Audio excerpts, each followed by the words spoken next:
Today, 7th December, is National Armed Forces Flag Day. While celebrating and remembering this auspicious day, the Honorable Governor of Meghalaya, Shri Satya Pal Malik, thanked the armed forces for protecting our country, sacrificing their lives to protect and safeguard every citizen. The Honorable Governor has urged everyone to contribute for the Armed Forces Flag Day Fund. The armed forces of this country have fought 5 wars since independence. They have been deployed to render their services during every natural calamity.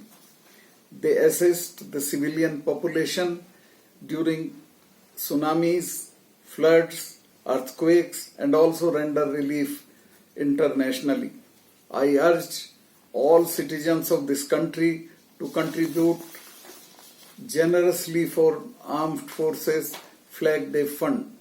The funds are used by the Kendriya Sainik Board for rehabilitation of injured soldiers and veterans, to assist their widows and for the welfare of their families. Thank you.